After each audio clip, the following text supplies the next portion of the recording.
السلام عليكم. النهاردة هنعمل مع بعض وصفة سهلة وسريعة، والأهم من ده كله إن هي تبقى اقتصادية جدا، وفي 10 دقايق كده هتحضريها. يعني لو مش عايزة تقفي كتير في المطبخ أو متأخرة كده وعايزة تعملي غدا بسرعة، هتبقى الوصفة دي ليكي. تعالوا مع بعض ندخل على طريقة التحضير بتاعتها، بس ما ننساش لايك للفيديو واشتراك في القناة ومشاركة لكل حبايبنا. نسمي الله. أنا معايا المكونات بتاعتي. معايا نص صدر فرخة قطعته مكعبات صغيرة، ومعايا كوباية من البسلة والجزر، ومعايا كمان 2 كوباية من الرز البسمتي الهندي المغسول مش المنقوع، ومعايا كمان معلقة كبيرة من البهارات المشكلة اللي هي بهارات الفراخ، وممكن كمان نستخدم البهارات السبعة، ومعايا كمان معلقة كبيرة من الكركم أو الكاري، ومعايا كمان نص معلقة صغيرة مش مليان من الفلفل الأسود. في حلة معايا على البوتاجاز كده هابدأ إن أنا أنزل بنص معلقة من السمنة البلدي أو أي نوع سمنة موجود عندك، أو ممكن كمان تستخدمي الزبدة.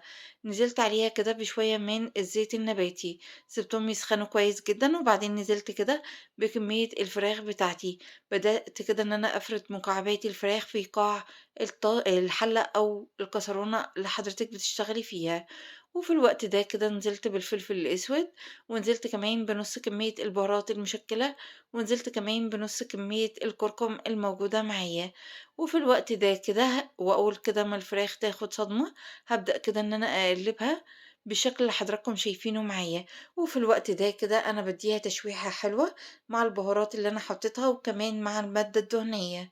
وفي الوقت ده كده وأول كده ما بتاخد صدمة معايا، ببدأ كده إن أنا أنزل بكوباية البسلة والجزر. بانزل كده بالخضار وبادّي له كده تشويحة حلوة مع الفراخ والمادة الدهنية والبهارات اللي أنا حطيتها، وهابدأ كده إن أنا أقلّبهم كده تقليبة حلوة. وفي الوقت ده كده هاسيبهم كده معايا كده على النار وأدّيها لها تقليبة برضه كمان كده.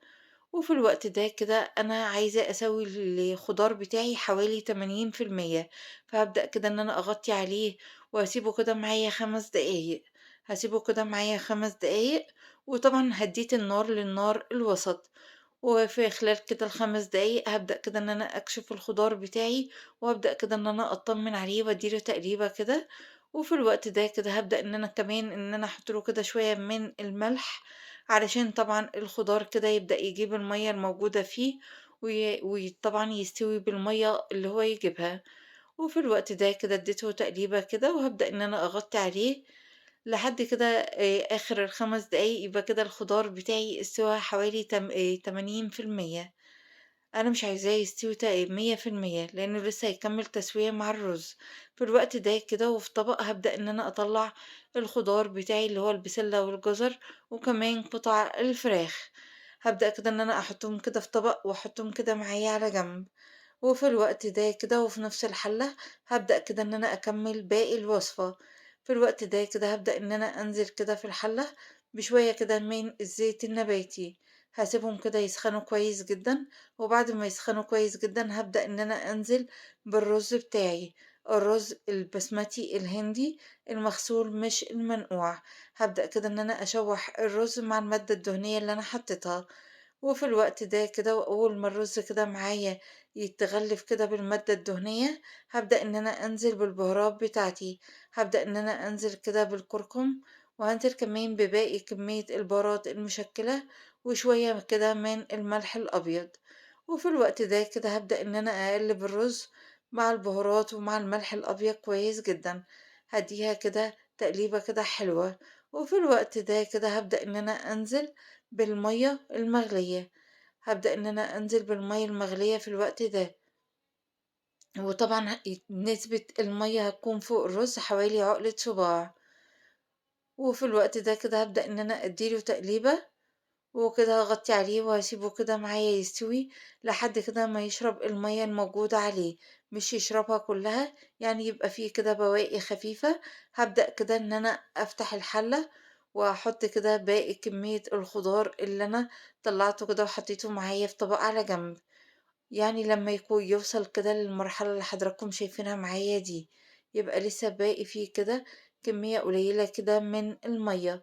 بدأت كده إن أنا أنزل بالخضار وقطع الفراخ، حطيتها كده فوق سطح الرز، ونزلت كمان بشوية كده من الصوص اللي نزلهم كده الفراخ والخضار. وفي الوقت ده كده هسيبهم كده معايا على وش الرز، يعني مش هنقلبهم كده مع الرز علشان طبعا ما ياخدوش تسوية زيادة.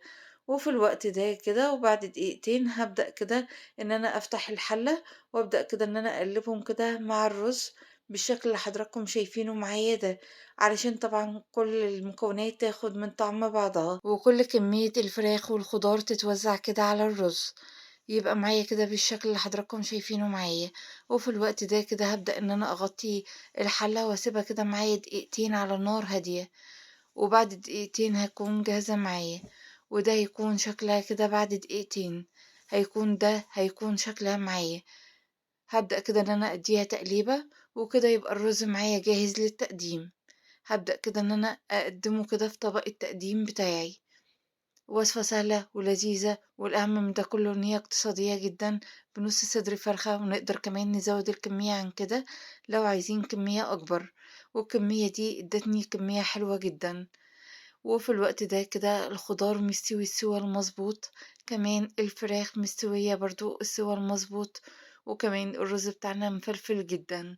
أتمنى إن انتم تجربوها بنفس الطريقة، ويا ريت لو عجبكم الفيديو ما ننساش نعمل لايك للفيديو واشتراك في القناة ومشاركة لكل حبايبنا. السلام عليكم ورحمة الله وبركاته.